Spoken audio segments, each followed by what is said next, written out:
हरिओम ओम नमो नारायण। मेरे प्यारे भारतवासियों और सनातन धर्म के हिंदू धर्म के अनुयायियों, आज मैंने आपसे कोई बहुत आवश्यक बहुत ज़रूरी बात करनी है। कृपया इस वीडियो को ध्यान से देखना और इसके एक एक शब्द को बड़े ध्यान से सुनना। पिछले कुछ महीनों से किसान आंदोलन में एक विशेष समुदाय के द्वारा हमारे सनातन धर्म के ऊपर कुछ कटाक्ष किए जा रहे हैं, कुछ व्यंग किए जा रहे हैं कि तुम्हारी बहू बेटियों को हमने बचाया, हम ना होते तो हिंदू भी ना होते, हम ना होते तो हिंदुओं का नामो निशान भी ना होता। यहां तक युवराज सिंह के पिता योगराज सिंह ने भी किसान आंदोलन में कहा था कि हिंदुओं की बहू बेटियों को अब्दाली उठाकर ले गया था तो हमने छुड़वाया था। वैसे इसके ऊपर हम कई महीनों से बोलना चाह रहे हैं, परंतु हम बोल नहीं रहे थे। हम इस पचड़े में पड़ना नहीं चाहते थे। परंतु 26 जनवरी को जो घटना हुई, जो हमारे तिरंगे का अपमान हुआ, तिरंगे को ऐसे उठाकर पैरों में मसल दिया गया, ऐसे घेर दिया गया जैसे कोई रद्दी का कागज होता है। शायद उनको पता नहीं हमारे तिरंगे का क्या सम्मान है। जब कारगिल में टाइगर हिल पर हमारे सैनिकों ने कब्जा किया था तो सबसे पहले वहां पर तिरंगा फहराया गया था। कोई भी भारतीय जब माउंट एवरेस्ट पर जाता है तो वहां सबसे पहले तिरंगा लगाता है। ओलंपिक में, कॉमनवेल्थ गेम में जब कोई खिलाड़ी जीतता है या कोई भी भारतीय टीम जब जीतती है तो मैदान में सबसे पहले तिरंगा लहराया जाता है। परंतु उस विशेष समुदाय के लोगों ने हमारे तिरंगे को ऐसे उखाड़ कर फेंक दिया और पैरों में कुचल दिया जैसे तिरंगे का कोई सम्मान ही नहीं है, जैसे तिरंगे का कोई अस्तित्व ही नहीं है। इससे हमारे दिल पे बहुत गहरी चोट लगी और हमें बहुत आघात पहुंचा। इसीलिए हम ये वीडियो बना रहे हैं, अपने विचार आपके समक्ष प्रकट कर रहे हैं। सबसे पहले तो हम ये बात क्लियर करना चाहेंगे कि वो विशेष समुदाय, संप्रदाय कह लो, समुदाय कह लो, ये कहता है कि हमने हिंदुओं को बचाया और हिंदू भी ये समझकर बैठे हैं कि हमें इन्होंने बचाया। हमने थोड़े दिन पहले सुब्रमण्यम स्वामी की एक वीडियो देखी थी। सुब्रमण्यम स्वामी कह रहे थे कि ये विशेष समुदाय के लोग ना होते तो हिंदू भी ना होते, हिंदू खत्म हो जाते। हम उस विशेष समुदाय के लोगों को कहना चाहेंगे कि भैया, पहले इतिहास में ये देखो, किताबों में पढ़ के देखो, गूगल पे देखो कि तुम्हारा दायरा क्या था। तुम्हारे गुरुओं ने जो लड़ाई की, तुम्हारी जितनी भी जंगें हुई, वो 300 किलोमीटर के रेडियस के अंदर अंदर हुई। 300 किलोमीटर के रेडियस से बाहर तुम कभी कोई लड़ाई नहीं लड़े। जबकि हिंदू उस समय इतना फैला हुआ था, जगह जगह पर हिंदू था। अफगानिस्तान से लेकर बर्मा तक, वियतनाम तक हिंदू फैला हुआ था।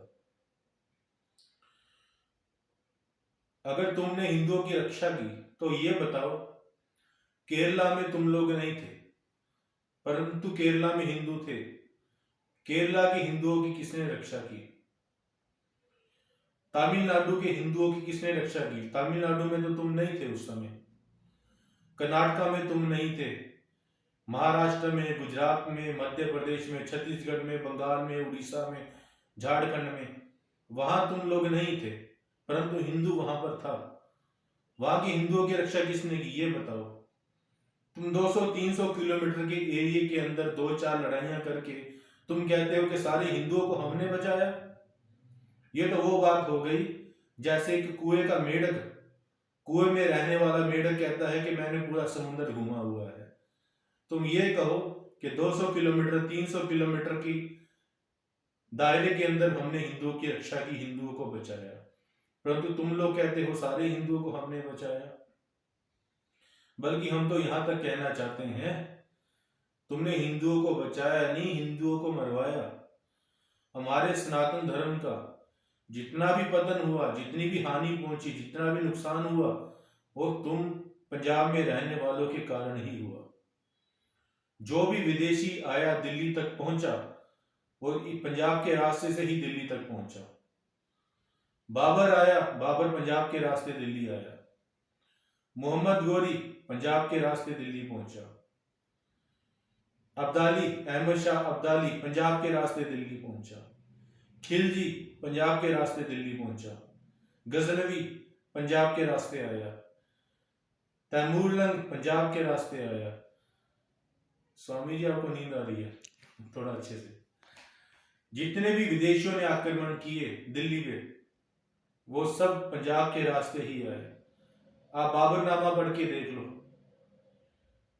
उसमें साफ साफ लिखा हुआ है अफगानिस्तान से कुछ चोर, कुछ लुटेरे सैकड़ों की संख्या में चलते थे।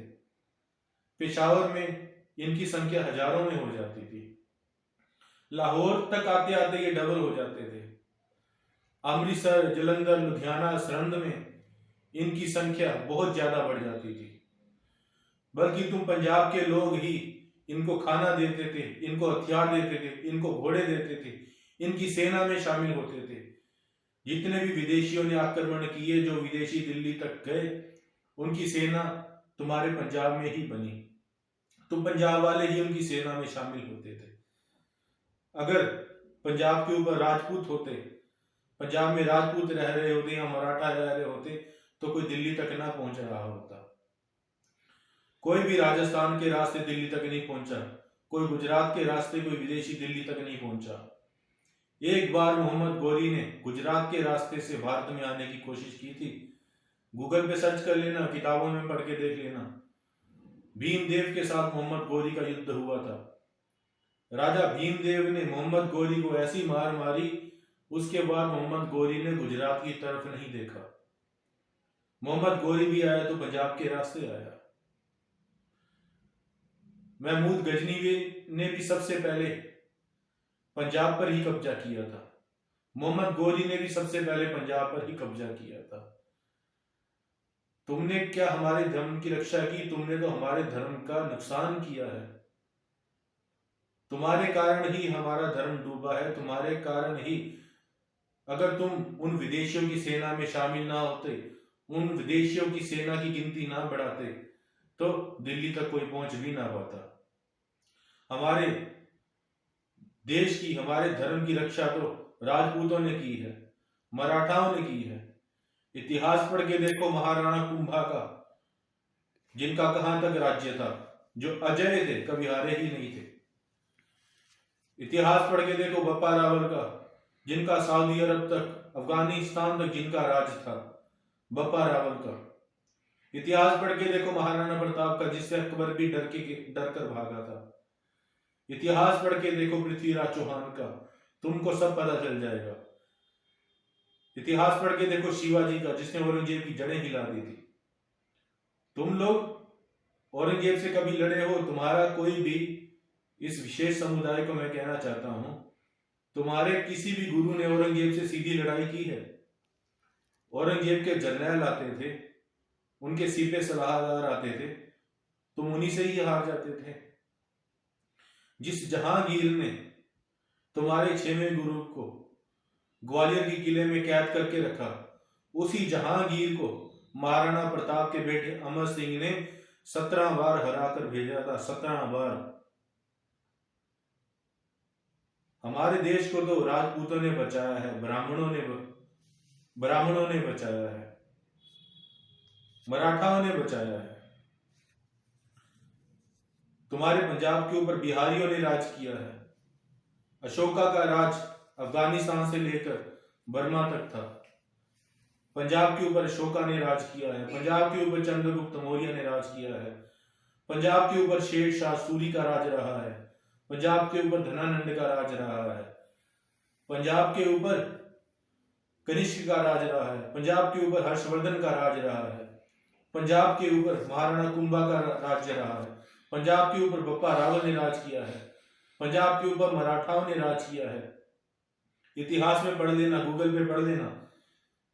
महाराजा रणजीत सिंह से पहले 1750 में, 1760 में पंजाब पे जिसका राज्य था, उसका नाम था मल्हार राव होलकर। मल्हार राव होलकर एक मराठा था। तुम्हारे पंजाब के ऊपर मराठाओं ने भी राज किया है।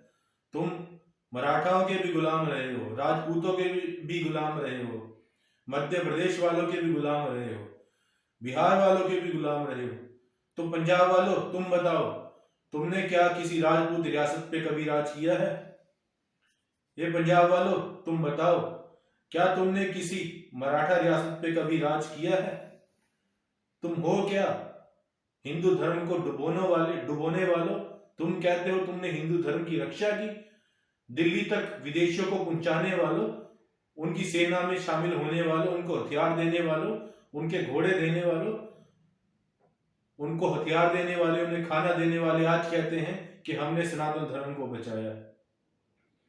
और जो युवराज सिंह के पिता ने, योगराज सिंह ने कहा था तुम्हारी बहू बेटियां अब्दाली उठाकर ले गया था, मैं उसे कहना चाहता हूं, अब्दाली दिल्ली से आगे नहीं बढ़ा था।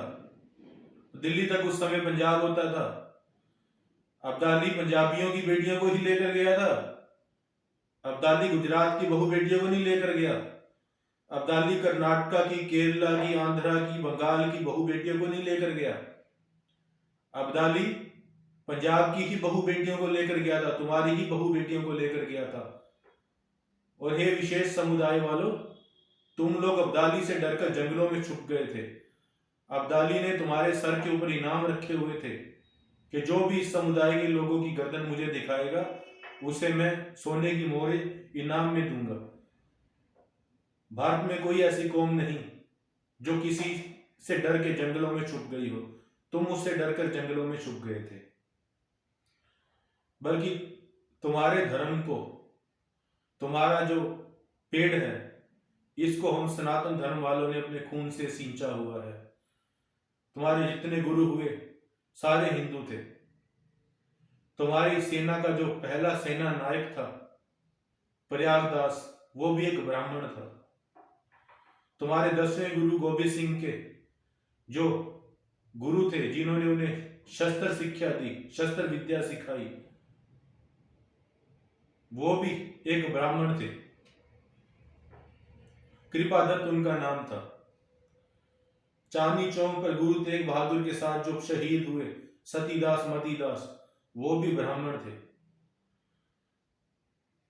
तुम्हारे धर्म को हिंदुओं ने अपने बच्चे दे देकर बनाया है। हिंदू सबसे बड़े लड़के को सिख बनाते थे, सबसे बड़े लड़के को तुम्हारी फौज में शामिल करते थे। और आज तुम हिंदुओं की ही जड़ काटने पे लगे हुए हो। आज तुम हिंदुओं के ऊपर ही व्यंग बाण चलाते हो, हिंदुओं के ऊपर ही कटाक्ष करते हो। आज से हमें आशा है ये हमारी वीडियो भारत के कोने कोने तक जाएगी और हर हिंदू को पता चल जाएगा कि इन्होंने, इस विशेष समुदाय के लोगों ने हमारे धर्म को बचाया नहीं, हमारे धर्म का नुकसान किया है। दिल्ली तक जो भी विदेशी पहुंचे वो इनकी कृपा से, इनकी मदद से ही पहुंचे। तो आज से कोई भी हिंदू ये नहीं कहेगा कि हमें ये बचाने वाले हैं, बल्कि हमें ये डुबोने वाले हैं, हमें ये मरवाने वाले हैं, ये हमें गुलाम बनाने वाले हैं। आशा है जो भी इतने महीनों से चिल्ला रहे थे, इतने महीनों से बोल रहे थे, उन सबको जवाब मिल गया होगा। और अगर हमारी किसी बात पर शंका हो, हमारी बात को गूगल करके देख लेना, लाइब्रेरी की किताबों में पढ़ लेना, कहीं भी पढ़ लेना। हमारी एक एक बात प्रमाणिक है, किसी बात में कुछ गलत तथ्य नहीं है। हरि ओम, ओम नमो नारायण।